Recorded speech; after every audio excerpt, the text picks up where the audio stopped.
dipersilakan untuk mempersiapkan catatannya dan juga tempat duduknya. Kita perbaiki niat kita lagi, bismillah. Kita belajar pada siang hari ini, tafsir surat At-Takwir bagian kedua bersama Ustazah Amiratul Nafisah. Kepada Ustazah, tafadhol Ustazah dipersilakan.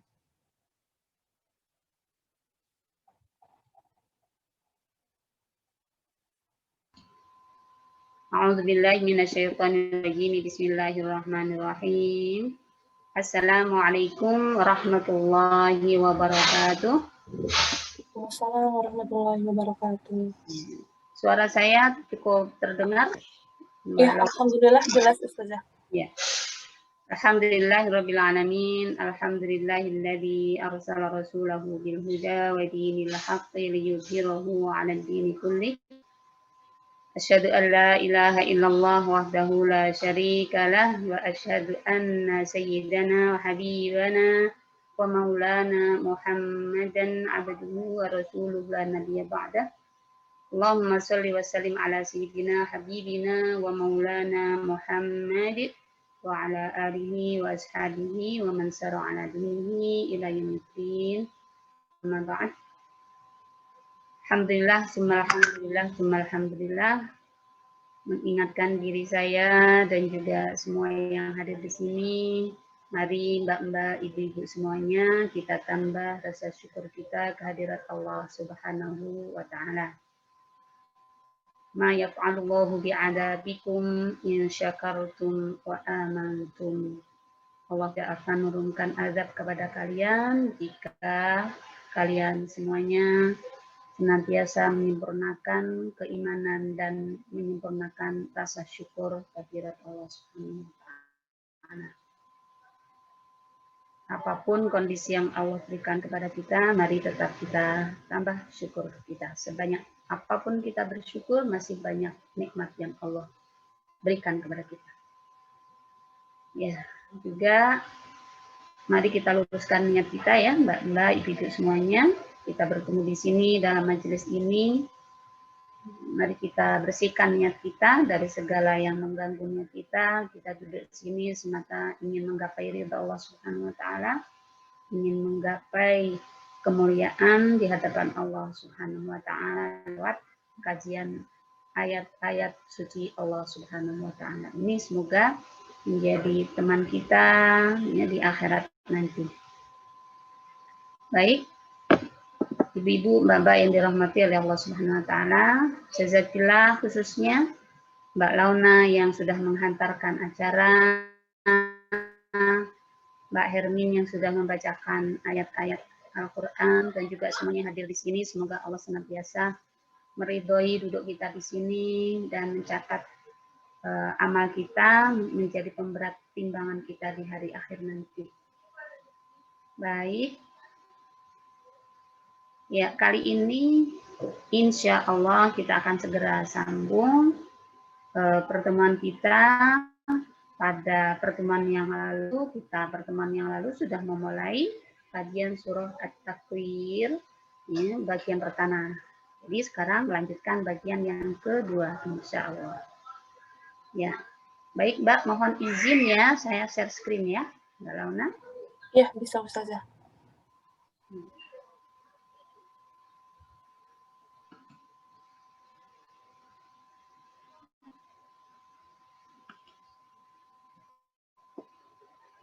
Sebentar.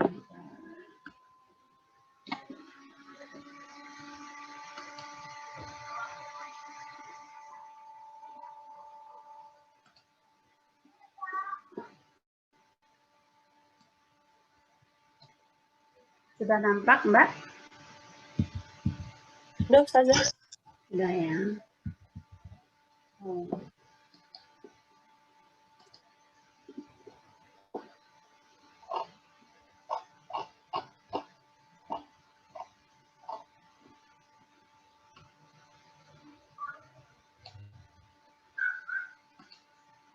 Ya. Bismillahirrahmanirrahim. Sedikit kita review kembali ya, secara sepintas saja, Mbak Ibu, khususnya yang mungkin ada yang baru bergabung sekarang, agar agar tidak putus dengan makna yang kemarin. Mari kita review sepintas, ya, kita ulang sepintas. Ya, kandungan surah At-Takwir di part 1 dulu yang kemarin, ya, di bagian pertama.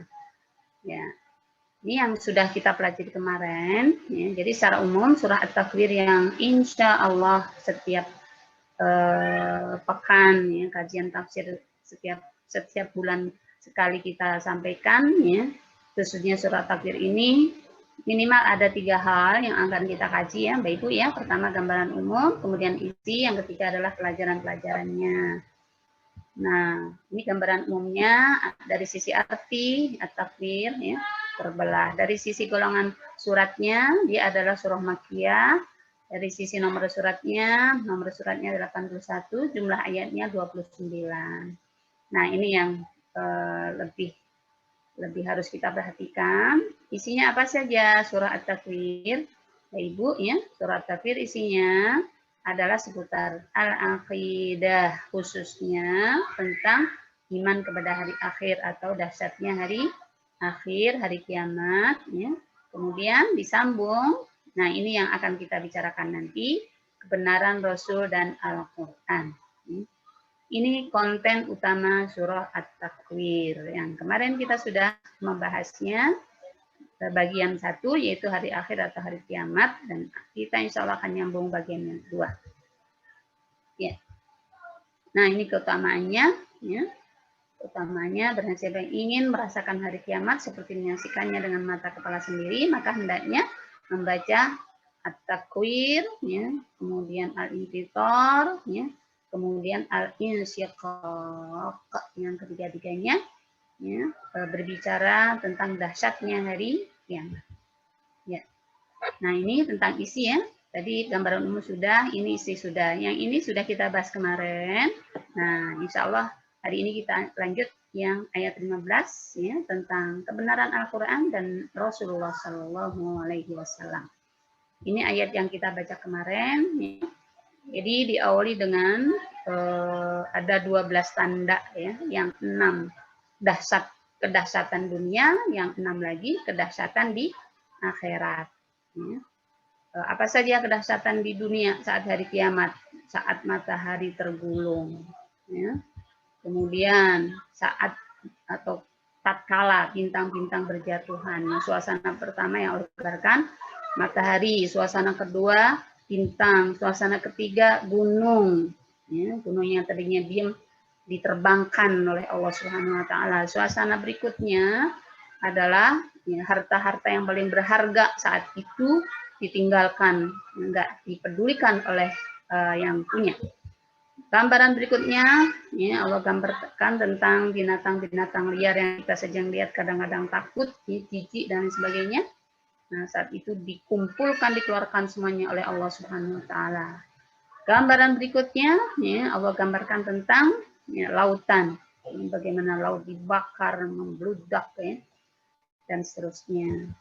Nah, itu suasana yang Allah gambarkan tentang kejadian hari kiamat. Masih lanjut bagaimana nanti setelah di akhirat, tatkala jiwa-jiwa dipertemukan, ya, ada yang membahas atau menafsirkan jiwa dipertemukan dengan ruhnya atau jiwa orang mukmin bertemu dengan orang mukmin.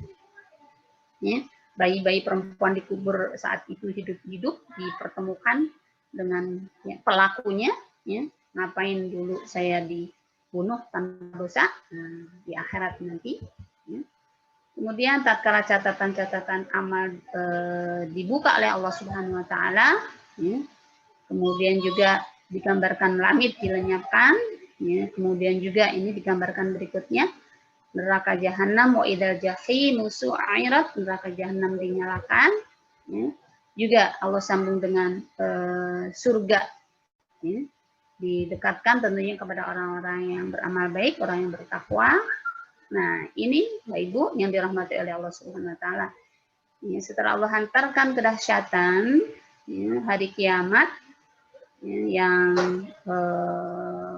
dahsyat di dunia maupun di akhirat. Nah, berikutnya ada hal yang ternyata Allah tekankan di sini Allah ingatkan alimat nafsum ma ahdarat. Ya. Alimat nafsum ma ahdarat. Setiap jiwa mengetahui apa yang telah dia kerjakan. Nah, ini yang ingin Allah gambarkan pada saat hari kiamat nanti. Ya. Baik.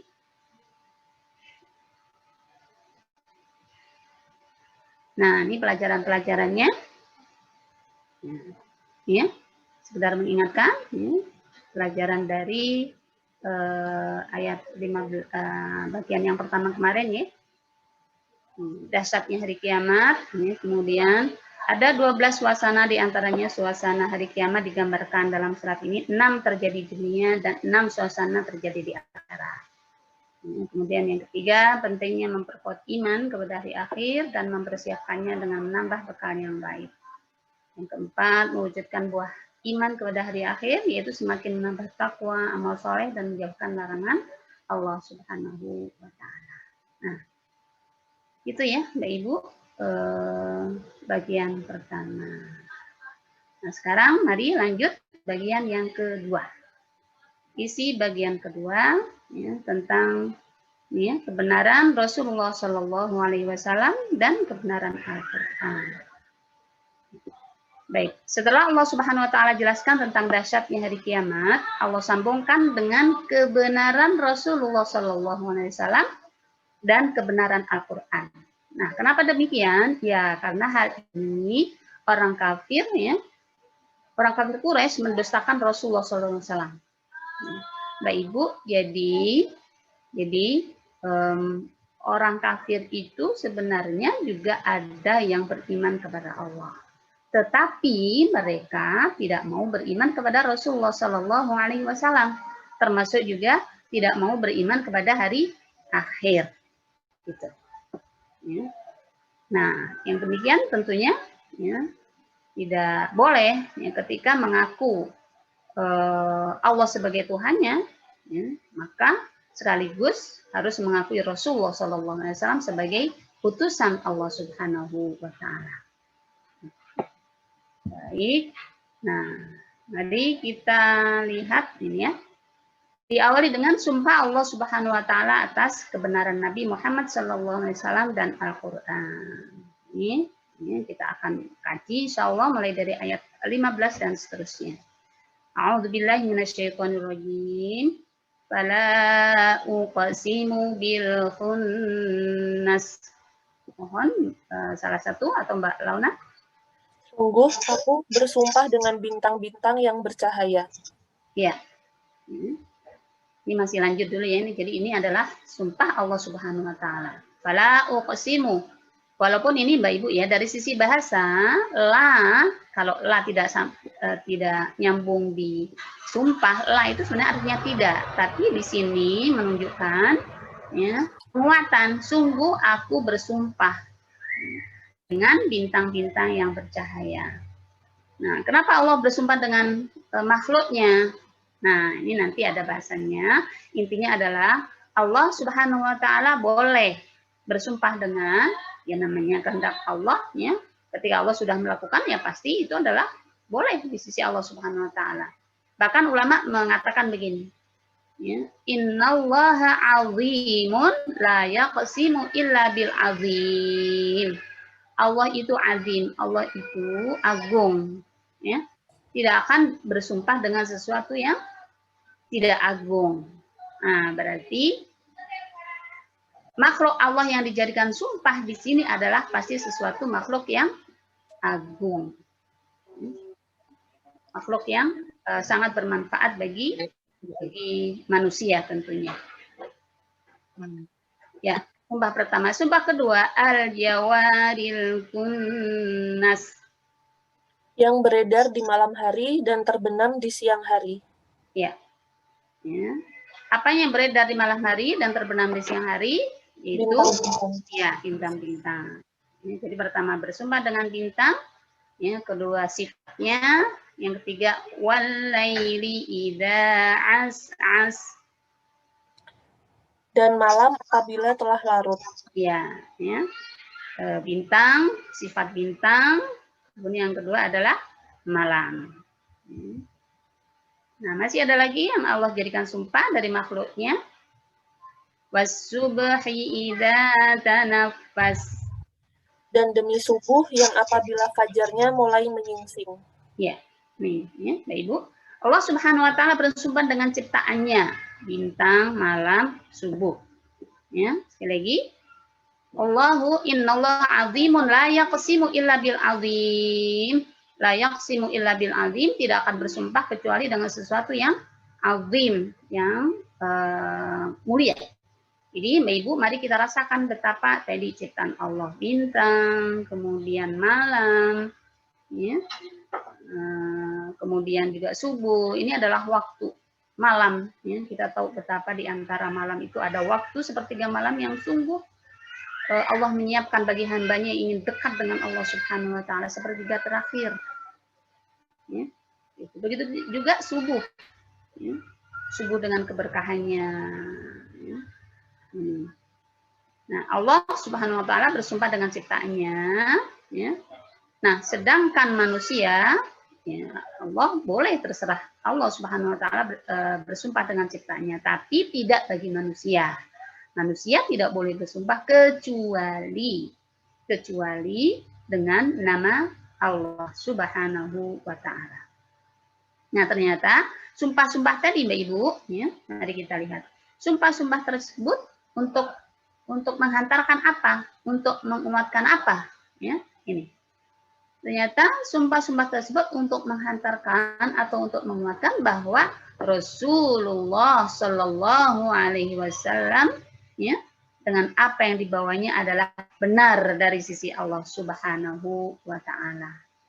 Inilah kalau dalam ilmu Al-Quran disebut jawabul qasam, jawaban dari sumpah Allah yang Allah hantarkan sebelumnya.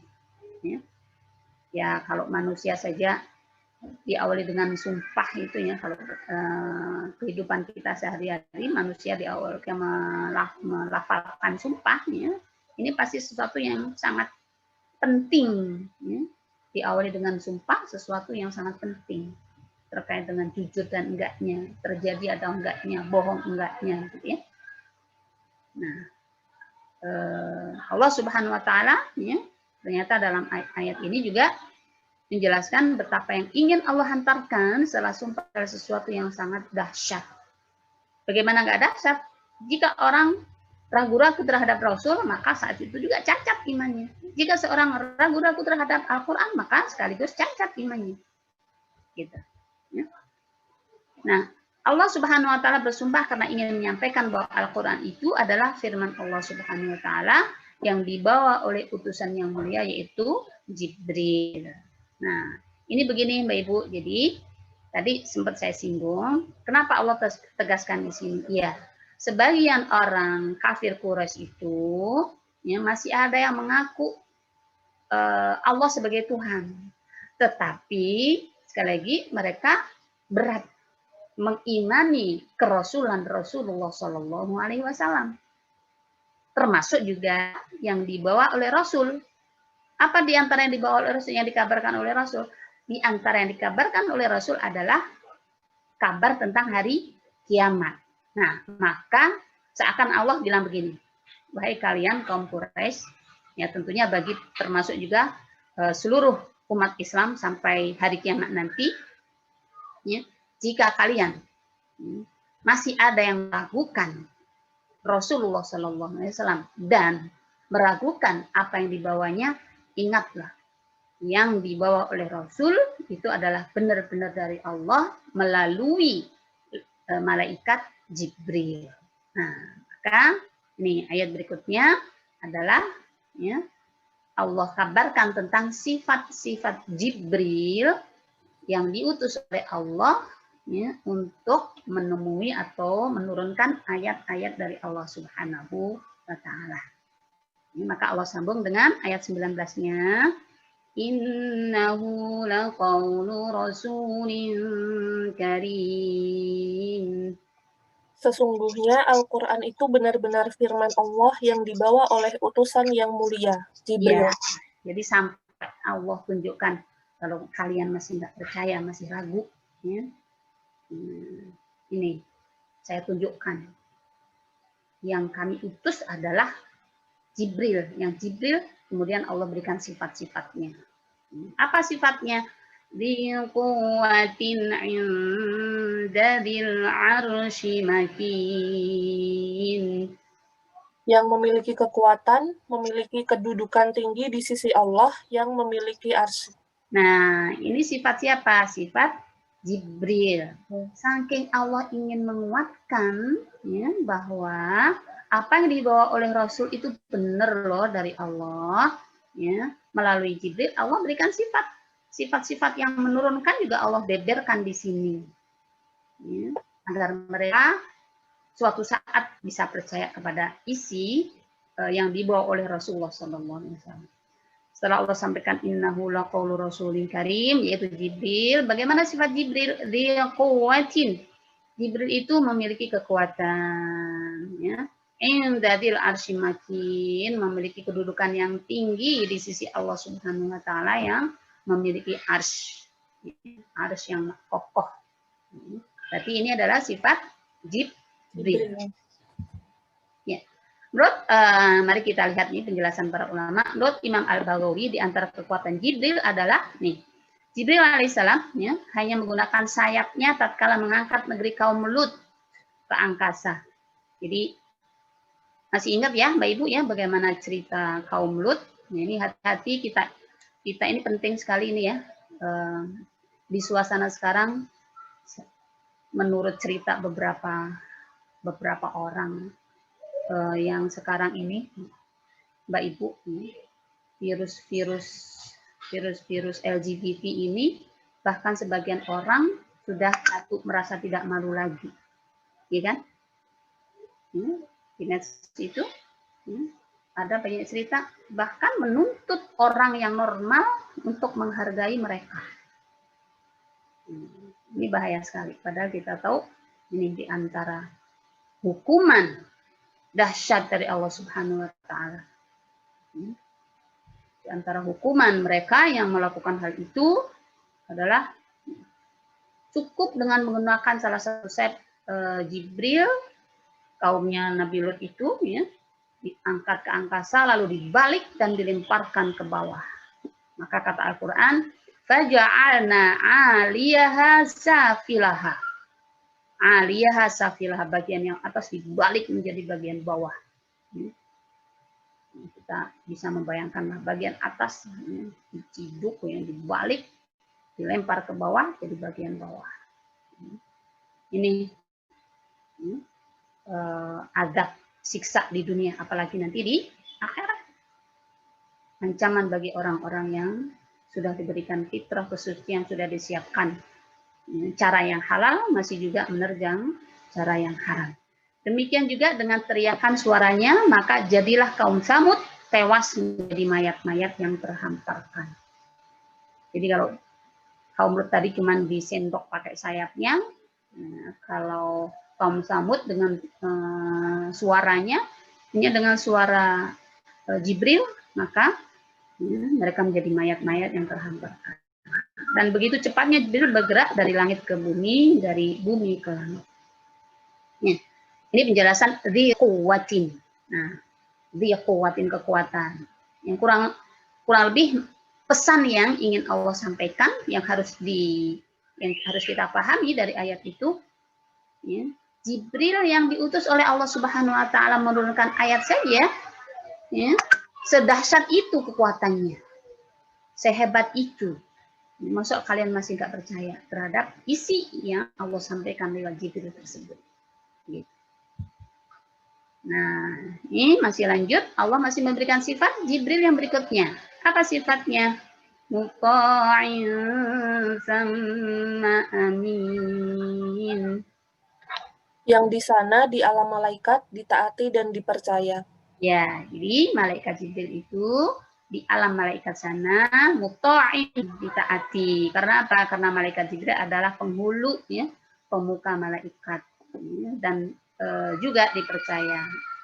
Ya, yang ditaati dan dipercaya oleh seluruh malaikat tentunya atas izin Allah Subhanahu wa taala. Masih kurang apa ya? Jadi yang disuruh oleh menurunkan ayat dipilih malaikat yang jadi penghulunya. Masih ingat Mbak yang beberapa kali saya sampaikan ya? Jadi ulama menjelaskan begini, Al-Qur'an itu ini berbicara tentang yang diutus. Yang diutus dipilih malaikat yang terpercaya. Ya. Al-Quran itu nuzila ya, diturunkan ya, ila asrofi malakin. Nuzila ila asrofi nabiyin. Diturunkan kepada nabi yang termulia. Malaikatnya juga malaikat yang asrofi malakin. Malaikat yang termulia. Ya. Kemudian apa lagi Mbak? Bahasa. Ya. Bahasa apa yang termulia di muka bumi ini? Bahasa Arab. Allah jelaskan, ya, ulama dan juga Allah Subhanahu Wa Taala di surat banyak ayat dijelaskan ya, bahwa Al-Quran diturunkan dalam bahasa Arab, termasuk juga besok bahasa kita, Mbak Ibu disuruh bahasa Arab. Bahkan makanya ulama memberikan tafsiran wa nuzila diturunkan ya, bi asrofi lughatin. Bahasanya juga bahasa yang termulia. Ya, jadi mbak-mbak yang sudah mahir bahasa Inggris, ya, mari kita imbangi dengan bahasa yang termulia. Saya yakin ini para mbak-mbak yang sudah mahir bahasa Inggris, banyak yang sudah mahir bahasa Inggris, toh? Sudah pergi ke beberapa belahan dunia kan ya. Nah, ayo kita imbangi. Itu bagus dan Islam memang perlu menguasai bahasa. Bahasa itu adalah pintu untuk membuka ilmu. Ya? Bahasa adalah cara untuk membuka dakwah, jalan membuka dakwah. Ya? Nah, ini di asrofil watin bahasanya. Bulannya coba, mari kita lihat. Ya? Kapan Al-Quran diturunkan? Ya? Turunkan di bulan Ramadan. Di asrofi syahrin. Bulannya dipilih bulan yang mulia. Terus malamnya. Malamnya di asrofi lailatin. Kapan malam diturunkannya Al-Quran? Adalah Lailatul Qadar. Ya, bahasanya, sampai malamnya, bulannya, malaikatnya. Nah, tempatnya di mana Mbak tempatnya? Diturunkannya. Di asrofi buqatin. Diturunkan di tempat yang mulia. Di Masjidil Haram dan di Masjid Nabawi. Coba sholat di sana lipat berapa ribu kali. Nah, ini semuanya menunjukkan betapa dahsyatnya Al-Quran Al-Karim.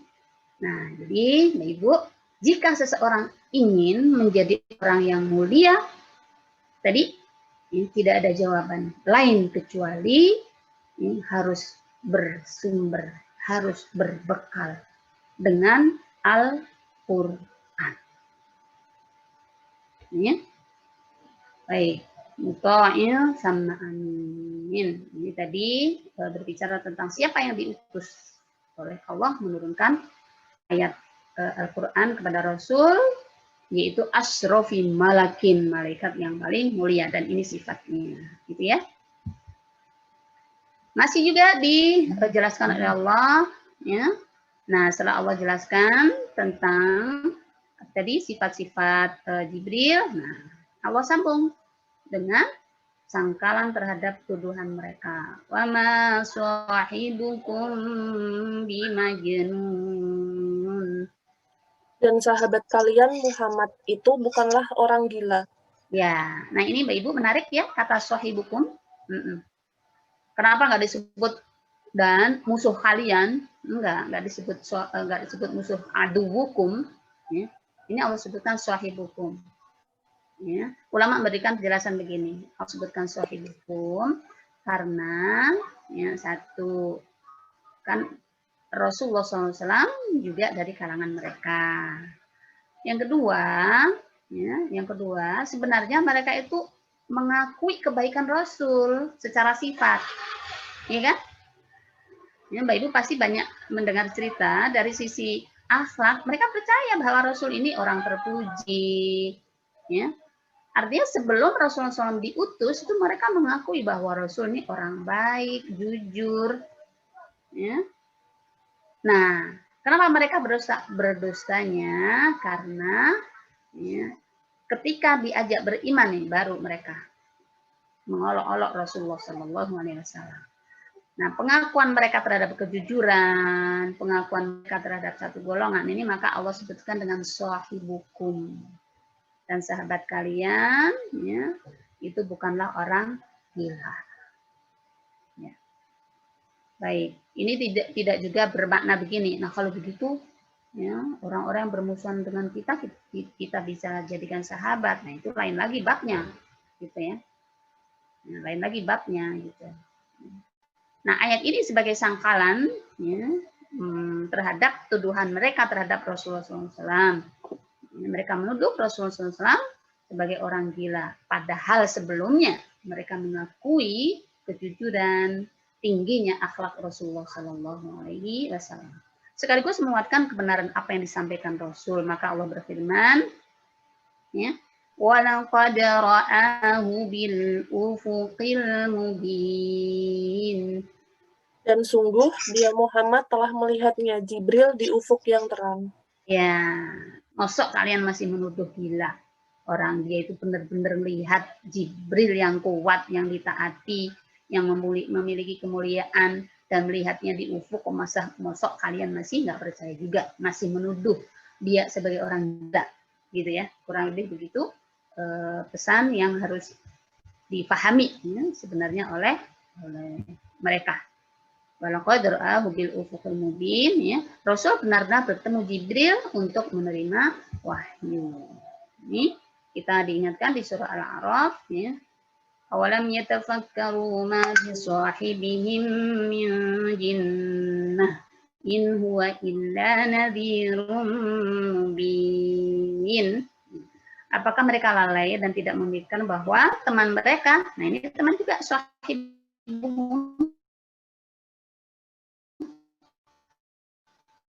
ya, ini tidak lain hanyalah seorang pemberi peringatan dari pemberi penjelasan. Ditegaskan oleh Allah Subhanahu Wa Taala sekaligus ya, memberikan penolakan terhadap tuduhan kaum Quraisy terhadap Rasulullah SAW dan juga umat manusia seterusnya sampai hari kiamat nanti. Maka pelajaran pentingnya jangan sampai ada tuduhan-tuduhan yang tidak patut dilemparkan oleh seorang kepada Rasulullah SAW. Nah, Allah berikan penjelasan berikutnya. وَمَا هُوَ عَلَى الْغَيْبِ بِضَنِينٍ. Dan dia Muhammad bukanlah seorang yang bakhil atau pelit untuk menerangkan yang gaib. Ya, masih juga Allah menguatkan apa yang disampaikan Rasul itu sesuatu yang utuh, yang benar, tidak dikurangi. Sangat mungkin tuduhan mereka ya, itu paling cuman ayat-ayat yang dipilih saja oleh dia. Ya. Ada ayat ini yang diumpetin oleh dia, gitu. Ya, maka Allah kuatkan dengan ayat ini. Ya. Rasul tidak bakhil, tidak enggan menyampaikan isi wahyu kepada manusia. Beliau terpercaya, tidak dikurangi sedikit pun apa yang disampaikan oleh Allah Subhanahu Wa Taala kepada beliau. Masih juga, ya, Allah kuatkan, وَمَا هُوَ بِقَوْلِ شَيْطَانٍ رَجِيمٍ. Dan Al-Quran itu bukanlah perkataan setan yang terkutuk. Ya, kenapa Allah sampaikan begini? Ya, karena mereka menuduh. Ya, walaupun tadinya mereka mengakui kejujuran Rasulullah SAW, tapi setelah Rasul menerima wahyu, menyatakan diri sebagai Rasul, nah mereka menuduh ini. Itu kayaknya wahyu yang turun itu dari setan, dari temannya dia, dari temannya Muhammad. Mereka menuduh begitu.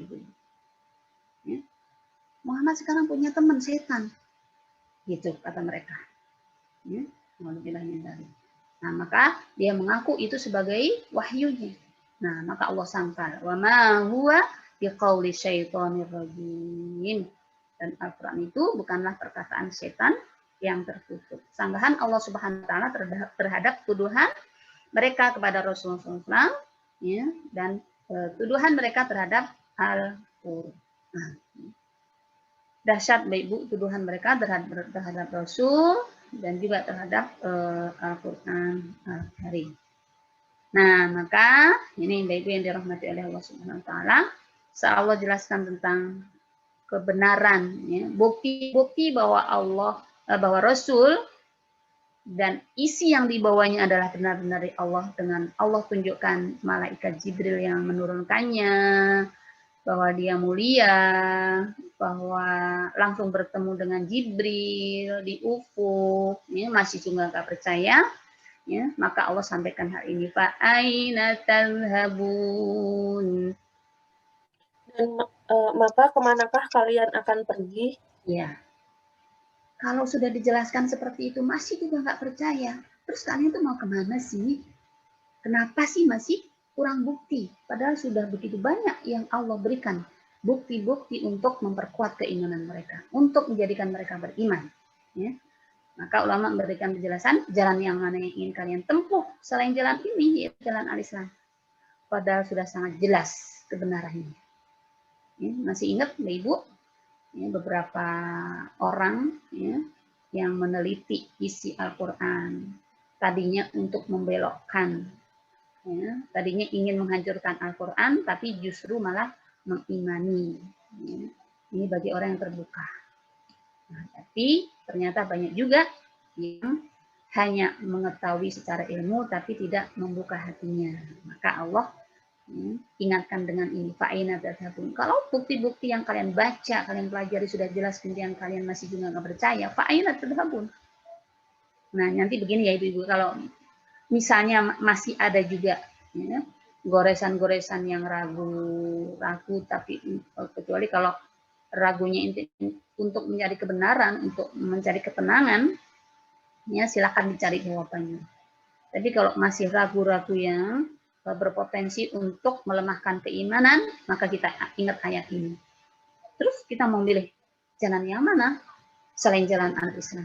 Waliyadzubillah, naudzubillah min dzalik. Ya. Di mana akal kalian hingga mendustakan Al-Quran yang sudah jelas kebenarannya? Baik. Nah, kemudian Allah Subhanahu wa taala jelaskan tentang apa itu Al-Quran.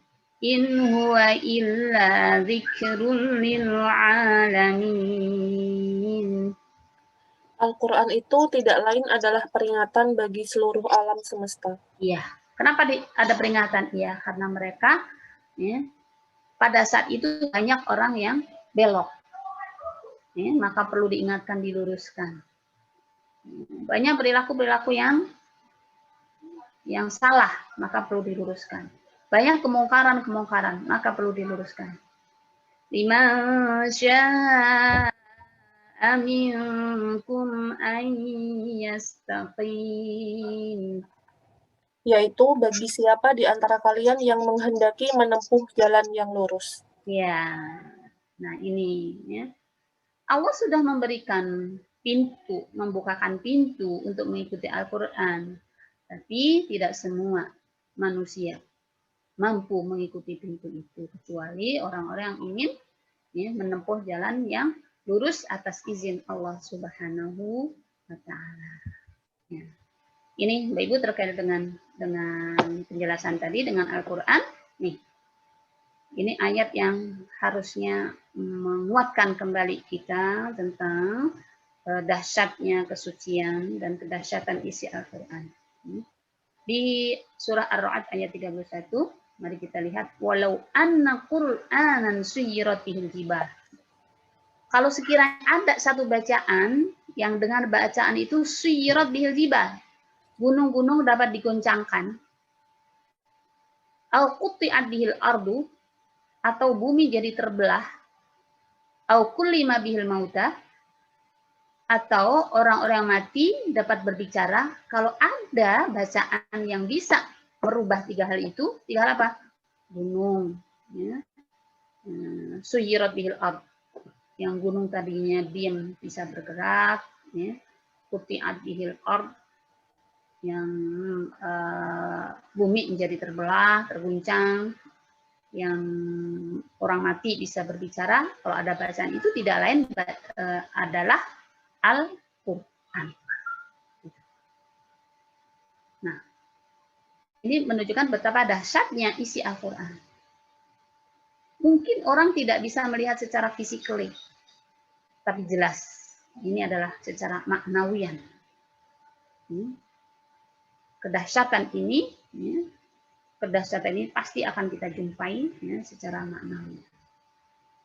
Secara lahiriah, Allah pasti bisa-bisa saja dengan Al-Quran membuat jibal menjadi berjalan, gunung menjadi berjalan, bumi menjadi terbelah, terguncang, orang yang diam bisa menjadi, orang yang mati bisa menjadi berbicara. Masih ingat kisahnya di surah Al-Baqarah, Mbak Ibu? Disebut Al-Baqarah kan ada kisahnya ya. Ini berbicara tentang orang mati jadi berbicara. Al-Baqarah artinya apa? Sapi betina, ya kan? Apa dibalik nama Baqarah? Intinya ini cerita yang panjang ya. Ini berbicara tentang orang yang mati bisa bicara ya. Saya sampaikan singkat saja. Jadi inti cerita di surah Al-Baqarah itu, kenapa ada Baqarah sampai betina? Ya, ada seorang yang mati, matinya dibunuh orang kaya, kakek-kakek, orangnya kaya dibunuh oleh keponakannya. Kenapa? Karena ingin dapat warisan harta dari apa Pak D-nya atau Pak D-nya gitu ya.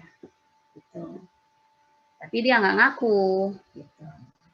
Nah, setelah nggak ngaku, maka Allah perintahkan Nabi Musa ya, untuk agar mereka memotong Baqarah, sapi betina.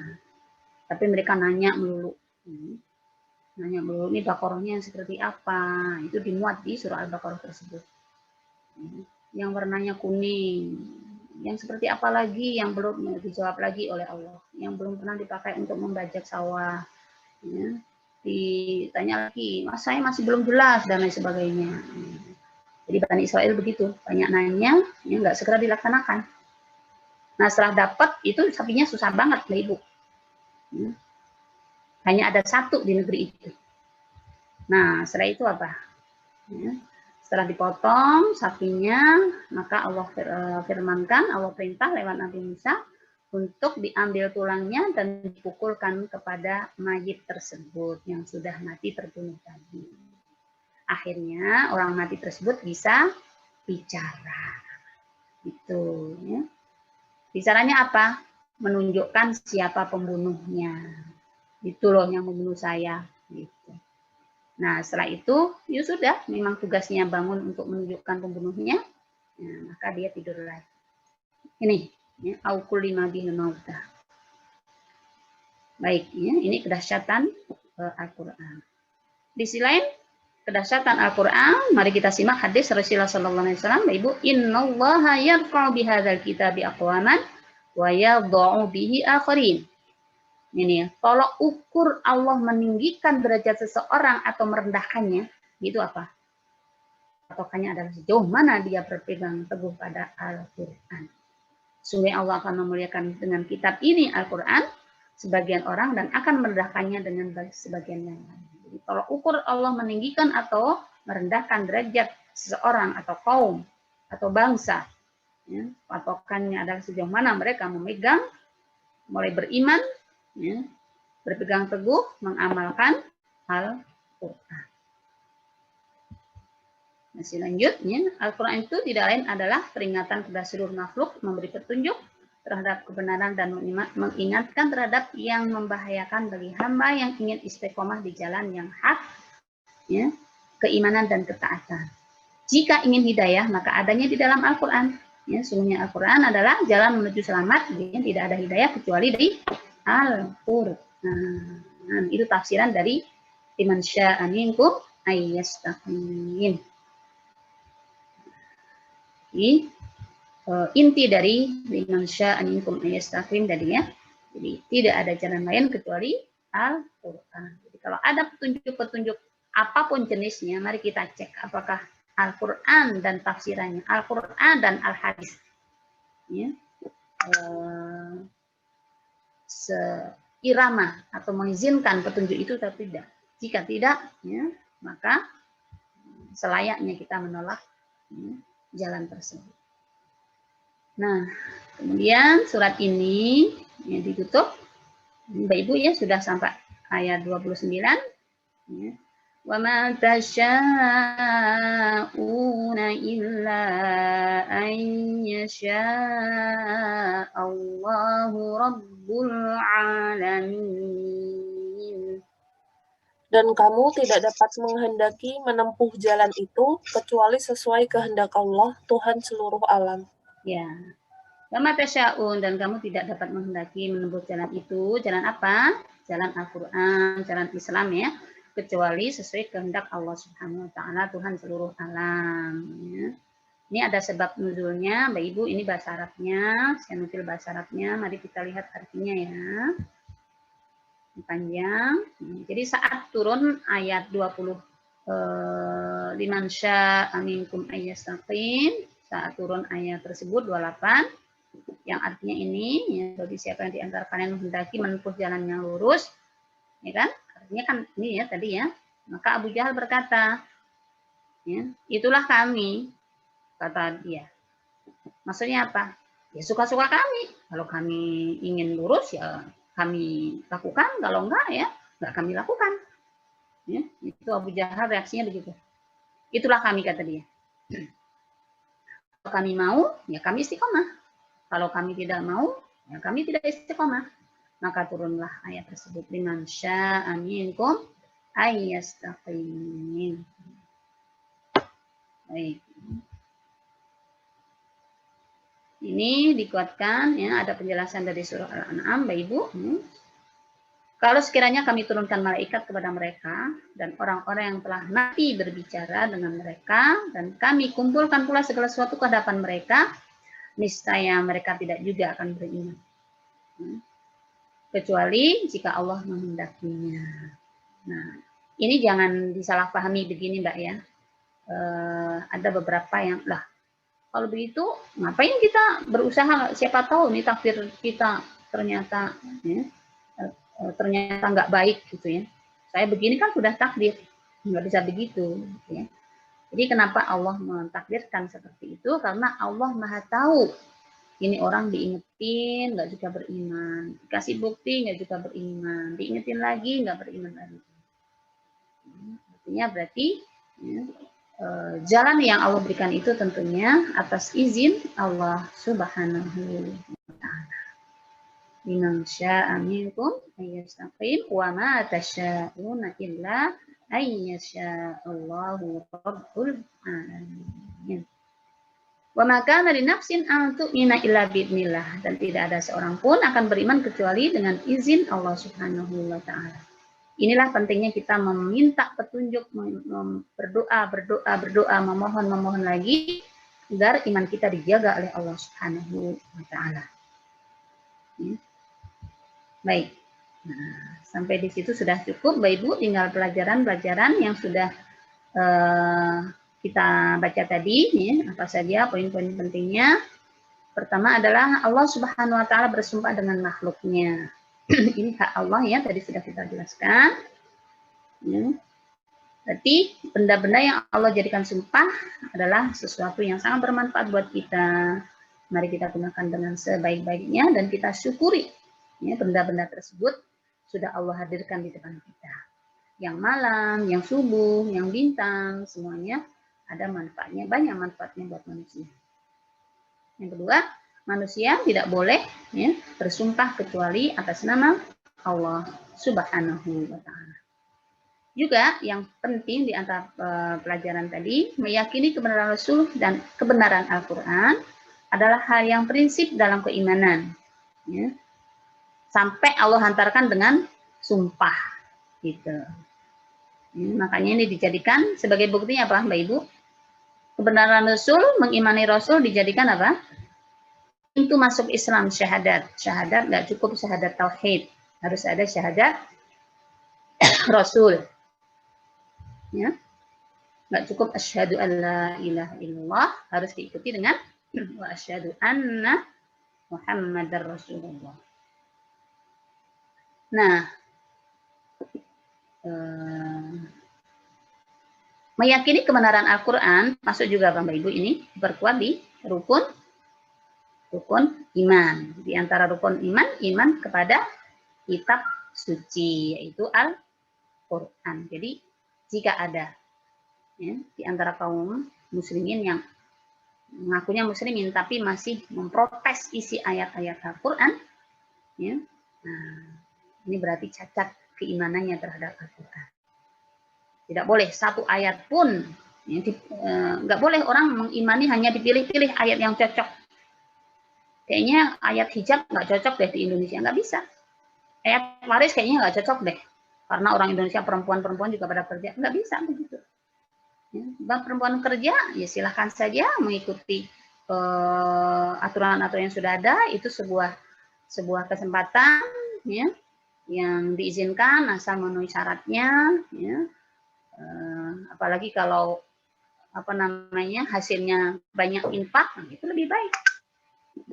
Tapi tidak boleh dijadikan adat, tidak boleh dijadikan dasar untuk menolak ayat-ayat Allah Subhanahu wa Ta'ala. Ya, nomor 3, 5 kemuliaan malaikat Jibril. Ya, 5 kemuliaan malaikat Jibril yang Allah sebutkan di surat tersebut, surat At-Takwir. Tadi apa Mbak Ibu? Diquwatin, ya.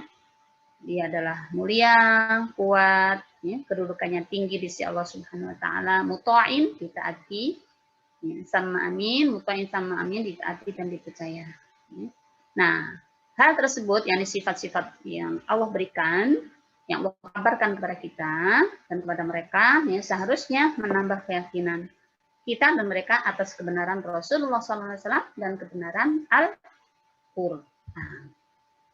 Ya, keempat, sanggahan Allah Subhanahu Wa Taala terhadap tuduhan Quraisy kepada Rasulullah SAW. Nah, termasuk juga seluruh manusia sampai akhir zaman nanti.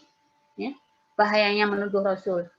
Apapun tuduhannya, apapun tuduhan jelek yang dituduhkan oleh manusia kepada Rasulullah SAW, ya, siap-siap dengan tuntutan Allah Subhanahu Wa Taala dunia dan akhirat. Dan terakhir, segala sesuatu tidak akan terjadi kecuali atas izin Allah Subhanahu wa Ta'ala. Ya, khususnya terkait dengan keimanan. Wa ma tasya'un illa ayyasha Allahu rabbul alamin. Ya. Baik, Mbak Ibu, alhamdulillah sudah kita pelajari poin-poin penting di surah At-Takwir.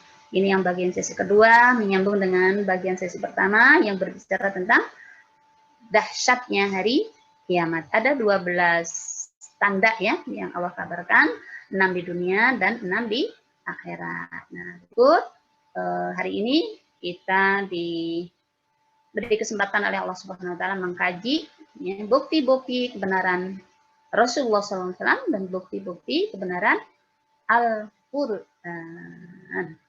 Semoga menambah keimanan kita kepada Allah Subhanahu wa Ta'ala, semakin mencintai Al-Quran yang Allah turunkan, dan semakin semangat untuk mencontoh Rasulullah Shallallahu Alaihi Wasallam. Ya, baik, Mbak Launa, mungkin sudah cukup ya bagian kita hari ini. Iya, Ustazah. Saya serahkan kembali ke Mbak Launa. Monggo. Iya. Masya Allah, jazakallah khair Ustazah atas penjelasannya. Masya Allah kita pada siang hari ini bisa membuka cakrawala baru lagi ya, dan juga sekaligus mengingatkan kita gitu, bahwa tadi seperti yang sudah Ustazah sampaikan, manusianya itu mau menempuh jalan yang lurus ataukah menempuh jalan yang tidak lurus, itu semuanya jadi free will-nya kita gitu, tapi bukan berarti Allah itu menghendaki kita untuk menempuh jalan itu, tapi semua itu terjadi atas izin Allah Subhanahu wa Ta'ala. Nah, silakan untuk teman-teman dan juga ibu-ibu muslimah sekalian yang ingin bertanya, dipersilakan, atau yang bertanya langsung bisa raise hand atau menyampaikan melalui kolom chat di room Zoom-nya.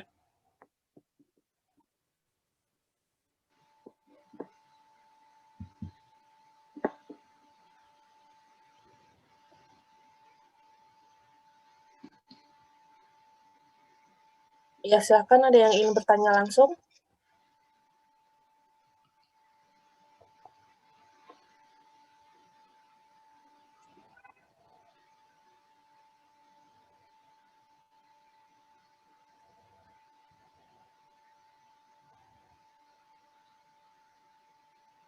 Halo, Mbak Ibu, tidak ada yang bertanya? Semuanya sudah jelas ya? Atau menambahkan? Ya, Mbak Ibu, ada menambahkan atau mengomentari? Boleh. Oh, ini... Oh, iya. Belum ada yang resen ya? Oh, belum ada ya. Atau Ini saja saya boleh izin. Oh, ada yang resen ya. Oh, silakan Mbak Nana. Silakan Mbak. Ya, Mbak Launa. Assalamualaikum Ustazah. Waalaikumsalam warahmatullahi wabarakatuh. Mbak siapa ya? Nana Ustazah. Oh ya Mbak. Oh Mbak Nana. Ya Allah, apa kabar? Lama tak jumpa Mbak Nana. Alhamdulillah. Mm-mm. Iya, Bu. Ya, Ustazah, ini terkait ini ya, ada apa ya, ini mungkin surat atau hadis atau apa ya yang mengatakan kalau bekerjalah untuk duniamu seolah-olah engkau akan hidup selamanya, dan beribadahlah untuk akhiratmu seolah-olah engkau mati esok hari gitu ya. Nah, menempatkannya itu seperti apa, Ustazah, atau mengaplikasikannya dalam kehidupan ini seperti apa? Terima kasih. Assalamualaikum warahmatullahi wabarakatuh. Ya, Waalaikumsalam warahmatullahi wabarakatuh. Baik, jazakillah khair. Oh, langsung dijawab atau gimana Mbak Launa? Iya, boleh saja langsung dijawab. Oke, ya. Baik, Mbak Nana, jazakillah khairan atas pertanyaannya, bagus sekali. Ya, i'mal li dunyaka ka'annaka ta'isu abadan wa amali akhiratika ka'annaka tamutu ghadan. I'mal li dunyaka, ya, beramalah kalian li dunyaka untuk duniamu ka'annaka ta'isu abadan wa amali akhiratika, ya, beramalah untuk akhiratmu, ya, ka'annaka ya, tamutu ghadan, seakan-akan kamu mati besok. Jadi begini, ada beberapa poin. Hakikatnya seluruh amal kita ini harusnya untuk urusan akhirat. Ya kan? Walaupun kita makan, harusnya ya, atau sejatinya kita niatkan makan kita, kenyang kita untuk akhirat. Tapi kan tidak kita pungkiri, kita di dunia juga perlu makan, gitu. Ya kan? Jadi termasuk juga kita berpakaian, ya, kita punya rumah. Ini, ya, seharusnya rumah kita, pakaian kita juga kita bawa ke akhirat nilainya. Tapi kan ini juga di dunia kita membutuhkannya. Maksudnya begitu. Ini bukan berarti memisahkan ini hanya urusan dunia, ini hanya urusan akhirat, tidak. Jadi hakikatnya harusnya seluruh urusan dunia kita bawa ke akhirat. Nah, istilah itu maksudnya adalah, ya, yang saat di dunia diperlukan, ya, maka dipilah urusan dunia dengan urusan akhirat. Gitu. Ini yang pertama. Nanti masih ada sambungannya. Ya, termasuk juga bab ilmu. Ya. Ilmu itu sebenarnya harusnya seluruh ilmu bernilai akhirat. Ya. Kalaupun toh ada pemisahan antara ilmu di dunia dan akhirat, ya, ini seharusnya dari sisi sementaranya saja atau dari sisi kebutuhan saat di dunia. Ya. Tapi harusnya kayak kedokteran misalnya. Ya. Ini harusnya ilmu ini kita bawa ke akhirat nilainya. Ketika saya belajar kedokteran, ketika saya belajar administrasi, ketika saya belajar perhotelan, ya, maka nanti ilmu perhotelannya, ya, saya niati untuk urusan-urusan amal soleh. Kan masih banyak peluang untuk kita jadikan peluang amal soleh apapun ilmunya. Nah, jadi kalau ada pemisahan ini, ya, harusnya tidak berarti membatasi amal dunia hanya untuk dunia, amal akhirat hanya untuk akhirat. Ya, harusnya tidak begitu. Dan ini juga yang dimaksud dengan i'mal li dunyaka. Ini makna pertama, poin pertama. Poin kedua, ya, apa maksudnya i'mal li dunyaka? Beramalah untuk duniamu, ya mencari rizki, ya menanam, ya apa, ya. Yang untuk urusan hidup selama di dunia, ya makan, ya minum, ya berpakaian, ya rumah, ya ka'annaka seakan-akan kalian hidup selamanya. Ya. Maksudnya apa? Semangat untuk mencari rizki. Ini. Jadi yang perlu kita garis bawahi dari sisi semangat mencari rizki yang halal untuk dibawa ke akhirat. Maka semangatlah seakan-akan aku hidup selamanya. Gitu. Jadi jangan sampai koma ya, Mbak Ibu ya. Kejarlah dunia, beramalah untuk dunia seakan-akan, atau kejarlah dunia seakan-akan kamu hidup selamanya hanya untuk hidup. Enggak. Ya. Rajinlah, giatlah, tapi tadi catatannya, bawalah ke akhirat, ini jangan lupa. Jadi carilah harta yang banyak, seakan-akan kamu hidup selamanya, tapi jangan lupa, bawalah nilai dunia itu ke akhirat. Itu seharusnya maknanya seperti itu. Nah, hal ini ada sebuah hadis, Mbak Nana dan ibu-ibu. Hadis ini mengatakan begini, intinya saja ya. Kalaupun seandainya besok terjadi hari kiamat dan di tangan kalian ada sebiji kurma, maka tanamlah. Gitu. Ya. Maksudnya apa? Satu, memotivasi untuk beramal baik. Kenapa menanam? Iya, karena dengan menanam ini, satu, akan meninggalkan kebaikan. Nah, kalau dia tumbuh, kan anak cucu kita besok yang memetik, walaupun kita nggak menemuinya, walaupun kita nggak menikmatinya. Itu dalam hadis disebutkan. Kalaupun toh, ya, andaikan, atau misalnya gitu ya, kiamat akan terjadi secepatnya besok dan di tangan kalian ada ya, biji kurma atau tumbuhan kurma, maka tanamlah. Nah, ini tentunya bukan berarti maknanya orang tahu hari kiamat, enggak. Maknanya adalah satu, motivasi untuk beramal baik kepada orang lain. Walaupun kesempatan itu hanya sangat mepet. Walaupun dia, yang kedua, walaupun dia sendiri mungkin nggak menikmatinya. Tapi dengan menanam itu, berarti dia telah meninggalkan kebaikan kepada orang lain. Walaupun dia nggak menikmatinya. Kedua, dengan menanam, berarti dia meninggalkan amal jariyah. Jariyah itu yang mengalir. Nah, ini i'mal dunia ka'annaka ta'isu abadan. Nah, yang kedua, wa'mal li akhiratika, beramalah untuk hari akhiratmu seakan-akan engkau mati esok. Jelas ya, kita bayangkan ya Mbak Ibu, bayangkan kalau mati besok berarti apa maknanya? Bertaubatlah, ya. Bersihkan hati kalian seakan-akan ya, mati besok. Siapkan kehidupan akhirat dengan sesiap mungkin seakan-akan kalian mati besok. Nah, berarti makna yang kedua adalah memotivasi untuk memperbanyak bekal di akhirat. Gitu.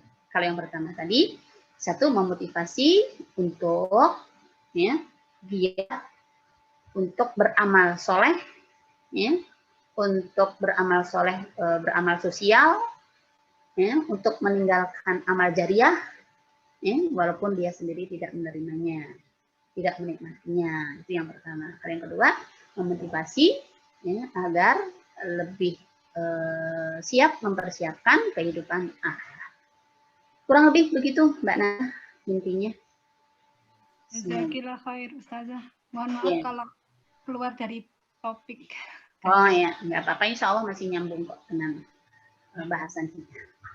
Jazakallah khair, Mbak Nana. Semoga terjawab pertanyaannya. Ustazah, izin ini ada masuk pertanyaan, tapi di luar tema juga, nggak apa-apa ya Ustazah? Oh iya, kalau bisa menjawabnya ya. Ya, izin bertanya, saat ini saya masih WFH dan sudah 1,5 bulan diberikan amanah menjaga 2 keponakan, 7 tahun dan 5 tahun. Dari pagi sampai dengan maghrib hanya bertiga saja di rumah, karena pekerjaan kedua orang tuanya sebagai tenaga medis. Jadi jujur agak kesulitan bagi waktu saat permintaan datang barengan.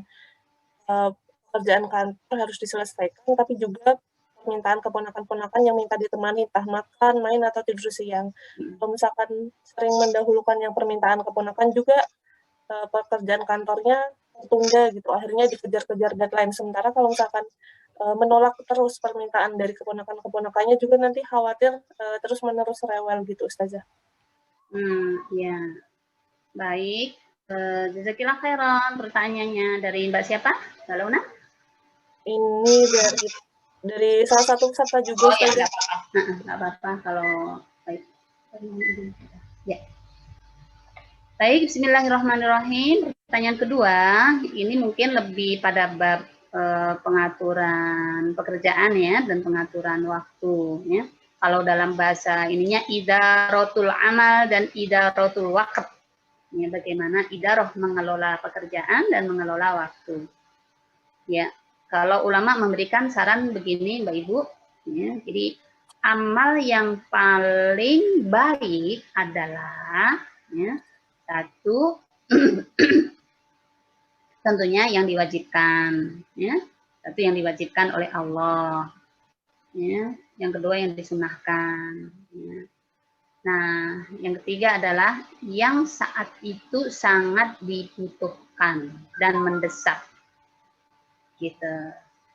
Yang berikutnya adalah yang banyak manfaatnya buat orang lain. Makanya kalau dalam teori manajemen ada muncul, kalau dalam bahasa Arab disebut al-muhim dengan al-aham. Ya. Al-muhim itu yang penting, kalau aham lebih penting, lebih urgent. Ya. Antara pekerjaan kantor dengan mengurus anaknya, mengurus keponakannya ya Mbak ya tadi ya? Keponakan, Ustazah. Keponakan. Keponakannya tadi usia berapa? 7 tahun dan 3 tahun. 7 dengan 3 ya. Ya. Dan beliau maksudnya masih gadis, belum ya, jadi belum seorang ibu gitu ya. Oh ya, artinya belum pengalaman mempunyai mengasuh anak gitu ya. Oh ya.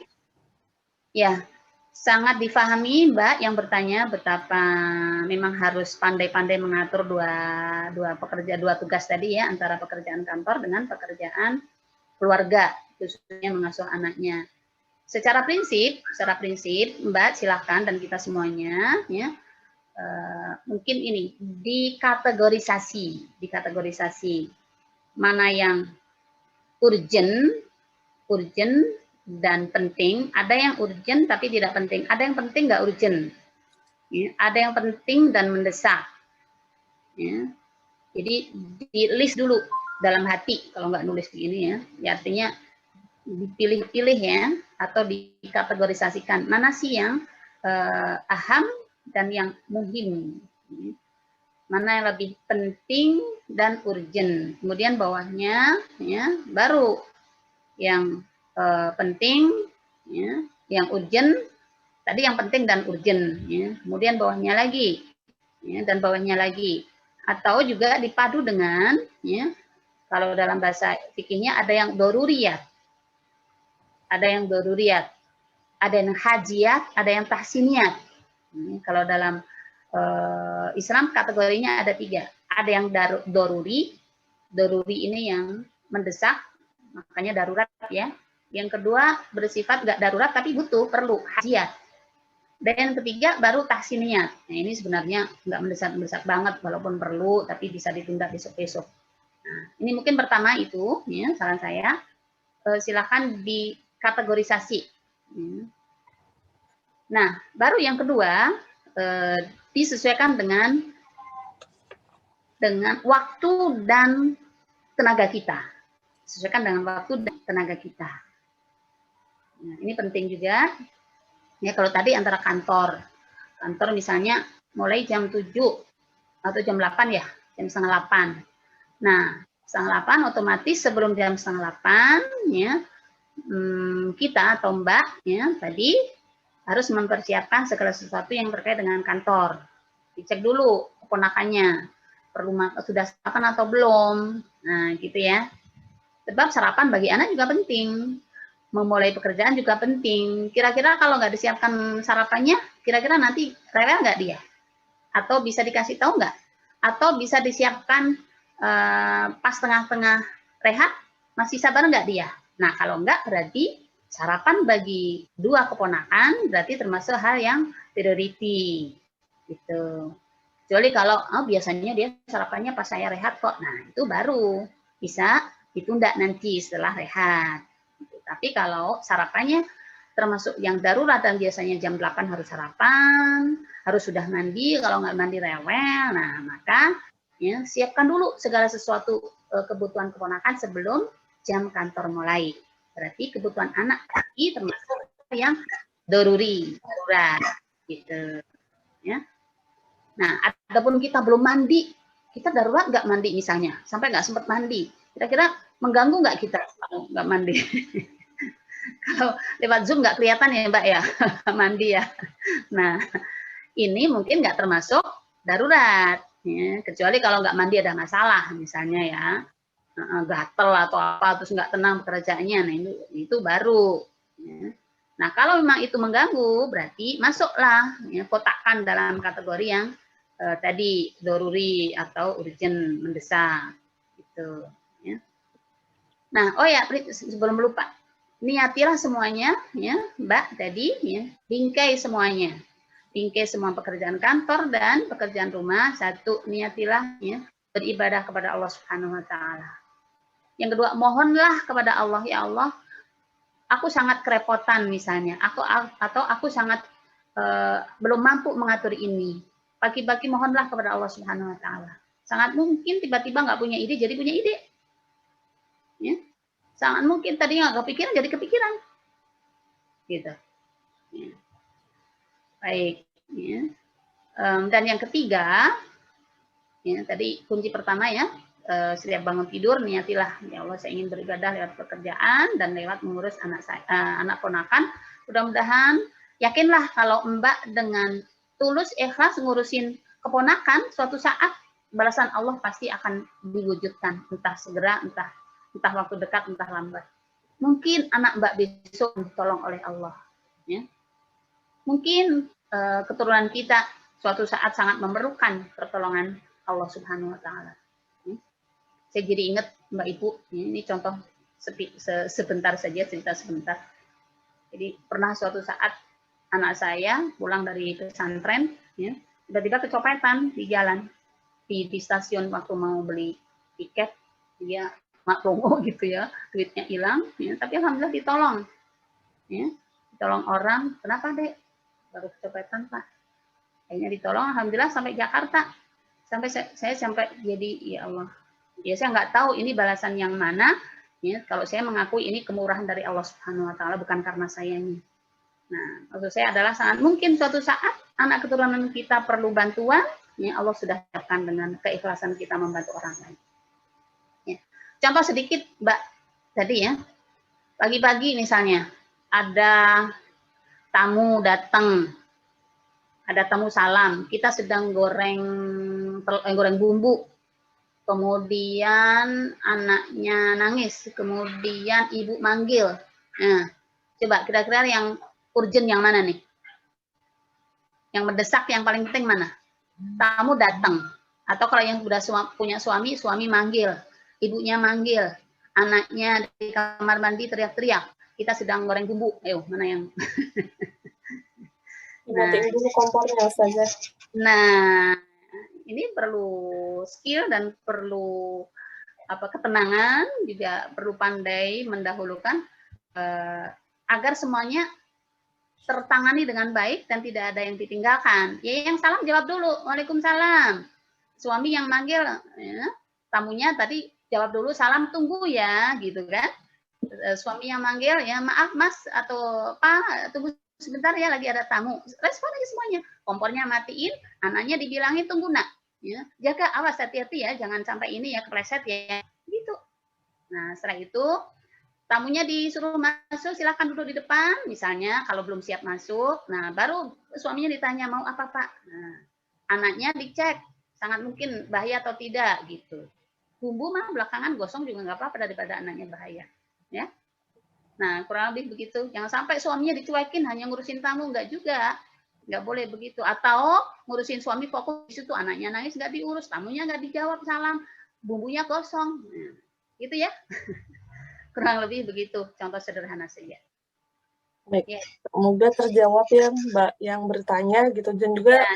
bisa jadi contoh buat kita semuanya ya Ustazah gitu, karena kebanyakan kan sekarang kita work from home, WFH gitu. Jadi semakin banyak yang dikerjakan, semoga amanah kita juga bisa tuntas dengan memaksimalkan itu tadi kita prioritas-prioritasnya, insya Allah, amin. Ini ada yang mau langsung bertanya, tadi sudah japri ke saya dari Mbak Dian Sutopo ya. Dipersilahkan Mbak, langsung di-unmute saja.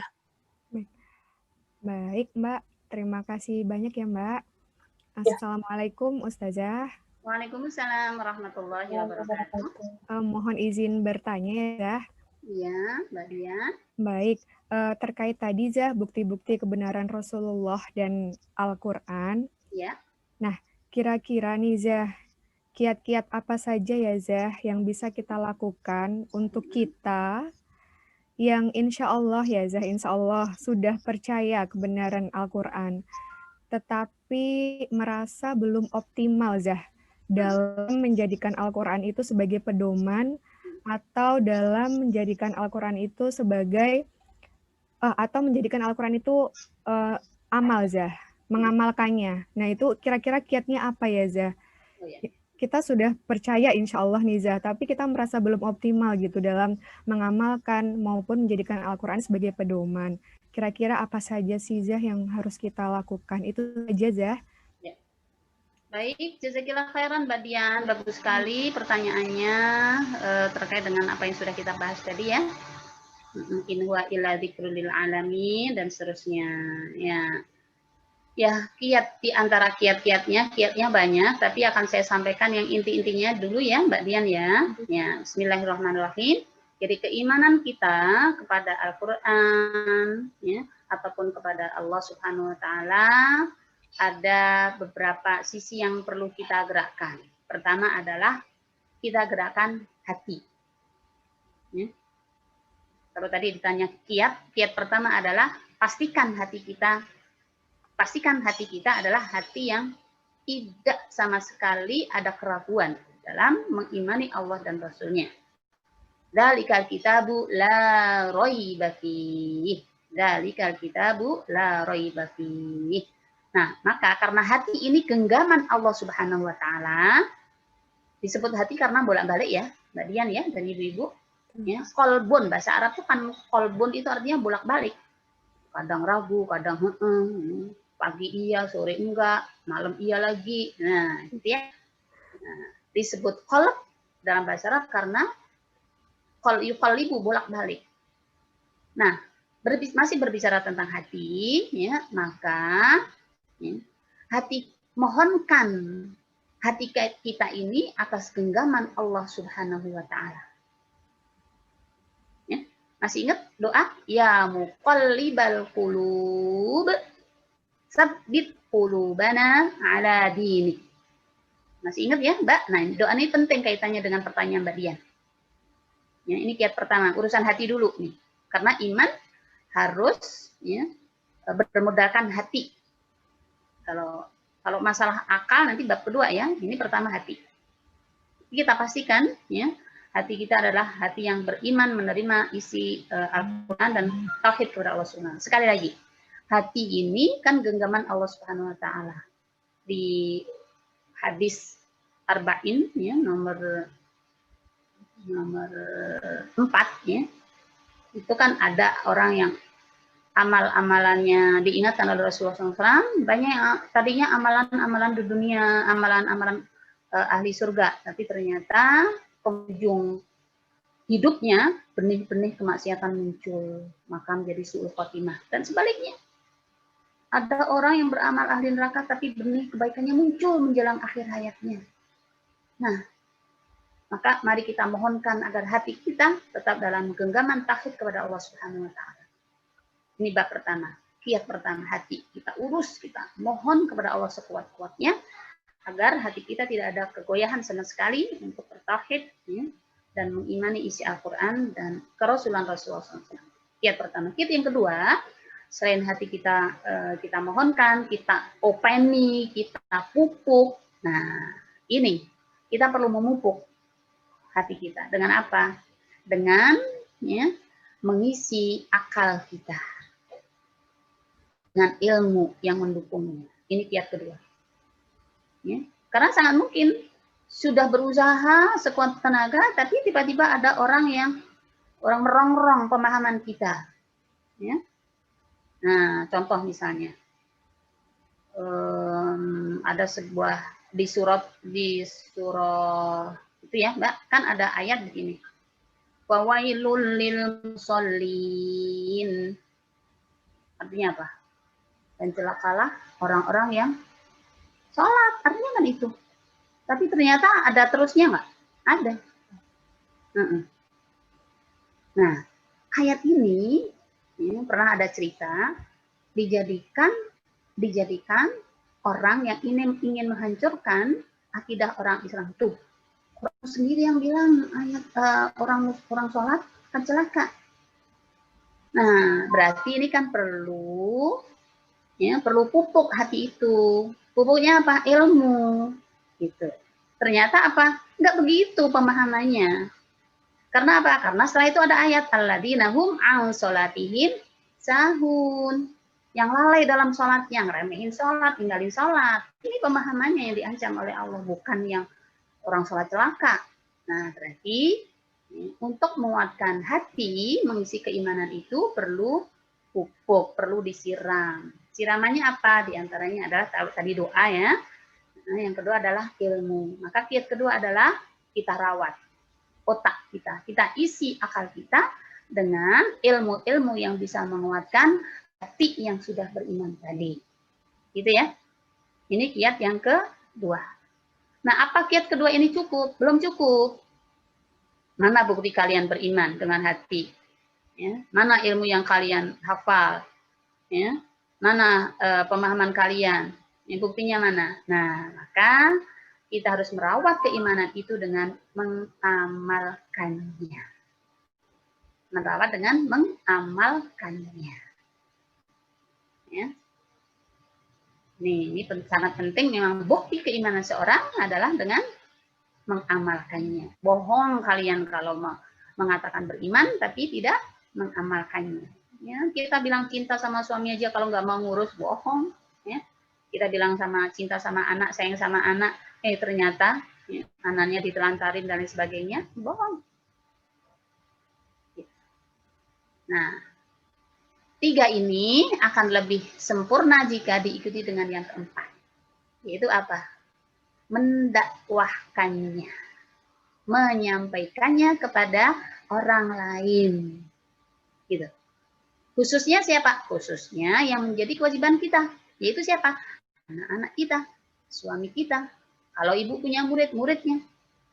Ya? Kalau punya anak asuh, anak asuhnya. Gitu. Prioritasin dulu yang menjadi kewajiban kita. Ya. Kemudian kita kembangkan ke yang lain, ke saudara-saudara, ke teman segrup, ya, teman arisan, ya, sahabat-sahabat lain, ya, dan lain sebagainya, tetangga dan sebagainya. Ya. Ini akan menyempurnakan. Kan orang kalau menyampaikan kepada orang lain terus kita nggak mengamalkannya, ya, kita malu di sisi Allah Subhanahu Wa Taala. Nah, disitulah insya Allah akan menguatkan keimanan kita di hadapan Allah Subhanahu Wa Taala. Ya, kurang lebih itu Mbak Dian. Ya, bagus sekali pertanyaannya. Mudah-mudahan ada manfaatnya ya Mbak Dian ya. Insya Allah, Zah. Amin. Baik, masih ada lagi Mbak Launa? Jazakallah khair Mbak Dian. Semoga juga bisa menjawab kita semuanya ya, mengingatkan hak-hak daripada Al-Quran ya Ustazah ya, gitu, bahwa ada hak untuk dibaca, ditadaburi, diamalkan, dihafalkan, dan juga itu tadi diajarkan kepada orang lain. Ya. Ini mengingat waktunya sudah pukul 1, Ustazah, gitu, kita cukupkan sampai hari ini gitu. Tadi juga ada yang nitip kita untuk kembali mendoakan rekan-rekan kita yang saat ini sedang ditimpa ujian, sakit COVID gitu. dan juga yang yang lainnya. Juga kita sekaligus berdoa untuk keselamatan dan juga perlindungan, diberikan perlindungan Allah Subhanahu wa Ta'ala dan dijauhkan dari mara bahaya. Mohon Ustazah untuk berkenan memimpin doa. Tafadhol Ustazah.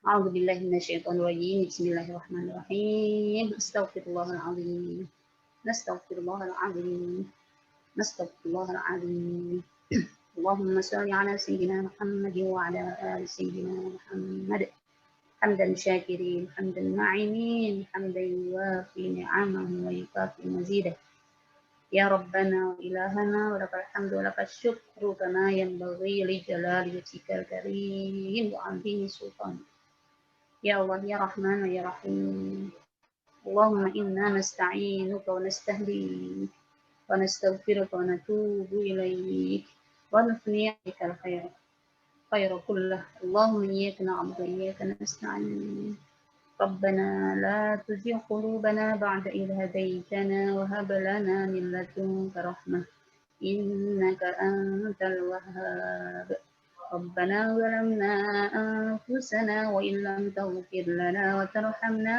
لنكونن من الخاسرين ربنا إننا سمعنا مناديا ينادي للإيمان أن آمنوا بربكم فآمنا ربنا فاغفر لنا ذنوبنا وكفر عنا سيئاتنا وتوفنا مع الأبرار ربنا وآتنا ما وعدتنا على رسلك ولا تخزنا يوم القيامة ولا تخزنا يوم القيامة ولا تخزنا يوم القيامة إنك لا تخلف الميعاد اللهم اشف مرضانا اللهم اشف مرضانا ومرضى المسلمين اللهم اشف أنت الشافي لا شفاء إلا شفاؤك اللهم اشف صاحبتنا أنت الشافي لا شفاء إلا شفاؤك